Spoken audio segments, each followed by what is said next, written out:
ఈ రోజు కథ నా నువ్వు నేను రచించిన వారు వనజ గారు. నేను లేచేసరికి ఆటోమేటిక్గా విరాట్కి కూడా మెలకువ వచ్చేసింది అనుకుంటా. అందుకే ఏమైంది అని అడిగాడు లేచి. ఎవరో కొట్టారు విరాట్ అంటూ వీపు చూపిస్తూ చెప్తే, ఇక్కడ ఎవరున్నారా కొట్టడానికి, నువ్వు నేనే కదా అని చెప్తూ నా వీపు చూసేసరికి కాస్త కిందికి జరిగి వేళ్ళ గుర్తులు కనపడ్డాయంట. అదే నాకు చెప్పాడు. అవునా అని వెనక్కి చూసుకుంటున్నాను. అయినా నా పిచ్చి కానీ నా వీపు నాకు ఎక్కడ అందుతుంది. సరేలే మమ్మీకి చెప్తాను, తెల్లవారినట్టు ఉంది, మమ్మీ వాళ్ళకి కాల్ చేస్తాను అంటూ విరాట్ అత్తయ్య వాళ్ళకి కాల్ చేశాడు.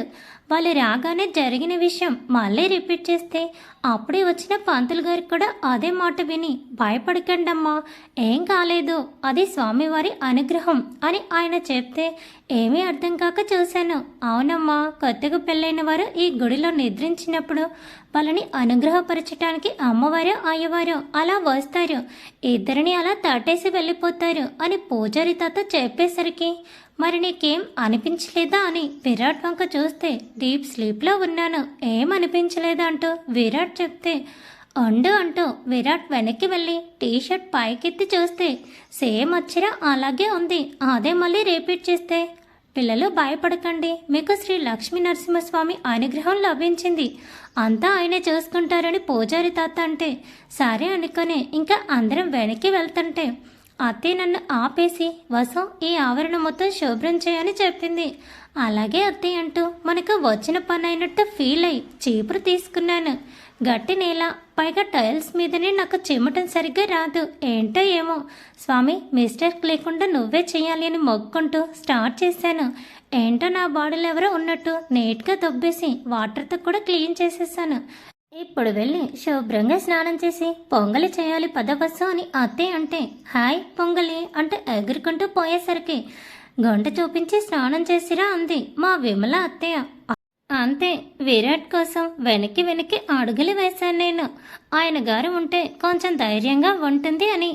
ఇంతకుముందు వచ్చినప్పుడు ఇక్కడ కాదు చేసింది, ఇప్పుడు దాంపత్యంగా స్నానం చేయాలి కాబట్టి ఈ గంట దగ్గరికి తీసుకువచ్చింది. అత్తయ్య, ఇందులో పాములుంటాయి కన్ఫర్మ్, వెనక్కి అడుగులు వేస్తూనే నన్ను ముందుకు తోశాడు విరాట్. విరాట్ అంటూ మళ్ళీ ఎదురు వచ్చిన బంతిలాగా అతన్ని గద్దుకునే ఆగిపోయాను. ఏమైంది అంటూ చేతులు రబ్ చేసుకుంటూ అతను అడుగుతూ ఉంటే వాటర్ విరాట్, ఇందులో పాములుంటాయి కన్ఫర్మ్ అని భయపడుతూ చెప్తున్నాను. ఏముండవు పద, ఇంకా లేట్ అవుతుంది అంటూ నా చేయి పట్టుకుని ఆ గంటలోకి లాక్కెళ్లారు విరాట్ గారు. విరాట్, స్నానం చేసిరండి ఇద్దరు అంటూ కొన్ని విషయాలు చెప్పి అత్తయ్య వెళ్ళిపోయింది. ఇద్దరి కోసం టవల్స్ ఇంకా నైటీ పంచపెట్టేసి నేను అదే చెప్పిన దాన్ని నెమ్మరి వేసుకుంటూ వాటర్ బయటే ఆగేసి నా చేతుల్లో ఉన్న కవర్ ఓపెన్ చేశాను. జాగ్రత్తగా అక్కడ ఉన్న అమ్మవారి లాంటి రూపంలో పసుపు దిద్ది కుంకుమ పెట్టి తాంబూలమున్ని పెట్టేసి దీపం వెలిగించి మొక్కుకున్నాను. నేను చేసేది చూస్తూ ఉన్నాడు విరాట్. తర్వాత నా ముఖానికి చేతులకి పసుపు రాసుకుని విరాట్ని కూడా అటు తిరగమని చెప్పా. అంటే మిస్టర్ సూర్య కనబడే దిక్కు ఇద్దరం దండం పెట్టుకుని ఒకరి చేతులు ఒకరు పట్టుకుంటూ 3 మునకలు కలిసి వేశాం. అంటే నాలోని భక్తి బయటికి వచ్చి పాము భయాన్ని కాసేపు పక్కకు నెట్టిందన్నమాట. ఇంకా విరాట్ పూర్తి గుంటలోకి వెళ్తూ నన్ను కూడా రమ్మన్నాడు. వద్దు విరాట్, నాకు ఇక్కడే బాగుంది అంటూ ఒక రాయి మీద కూర్చుని అత్తయ్య ఇచ్చిన చెంబుతో నీళ్ళు నెత్తిన పోసుకుంటూ ఉన్నాను. అలా ఎలా రావచ్చు అంటూ వచ్చి నన్ను బాగా డీప్గా ఉన్న గుంట ప్లేస్లోకి మోంచేశాడు విరాట్. అరే, ఈసారి నిజంగా కిందికి వెళ్ళాక నీళ్ళలా పాము పిల్లలు కనపడ్డాయి. అవి చూసిన నేను చేప పిల్లలాగా గిలగిలా కట్టుకుంటూ విరాట్ చేతుల్లో 2 మొటిక్కాయలు కూడా తిన్నాను. అవి ఏం చేయవు, కుదురుగా ఉండు, 10 మినిట్స్లో వెళ్ళిపోతాం అంటూ షాంపూ సోపు రుద్దుమని నా ఎదురుగా నిలబడ్డాడు. 2 చేతులు నా నడుం చుట్టు వేసి ఎక్కడ తప్పిపోతానో అని అలాగే చేసి నేను కూడా సోప్ రుద్దుకుని పట్టించుకున్న పసుపు వదిలాక విరాట్ని రిక్వెస్ట్ చేసుకుని బయటికి వచ్చాను.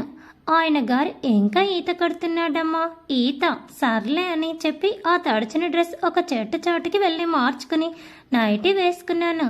చూస్తే విరాట్ కూడా పంచలోకి షిఫ్ట్ అయ్యాడు. విమల అత్తే ఇందాక చెప్పడంతో రూమ్ ఉన్న వైపు వెళ్ళాం ఇద్దరం. ఇంకా నా పెళ్లి చీర నగలు వేసుకుని అరగంట సింగారించుకున్నాక ఫ్రెష్ పాలు పూజ సామాగ్రి పూలు తీసుకుని వచ్చారు యామిని ఆంటీ, భాస్కర్ అంకుల్. ఇంకా తడి ఆరని జుట్టు క్లిప్ పెట్టేసి పూలు గుచ్చేసింది విమల అత్తయ్య. ఇప్పుడు నా ఫేవరెట్ ఘట్టం పొంగలి చేయటం. అది చెయ్యమని మనకు ఎవరైనా సూచనలు ఇవ్వాలా? అసలే చేయి తిరిగిన వంట. అందుకే ఎవరి హెల్ప్ లేకుండా పొయ్యి వెలిగించి రాజేసి ఓపుకుంటూ బియ్యం బెల్లం పాలు అన్నీ ఎవరిని అడగకుండా నాకు నేనే వేసేసి కొండ మాత్రం అత్తయ్య దగ్గరికి తీసుకువెళ్ళాలి. హోగయ్యా విమల అత్తయ్యజీ అనుకుంటూ. తెలుసా దానికి ఆమెని ఆంటీ వేసిన సెటర్ ఏంటో?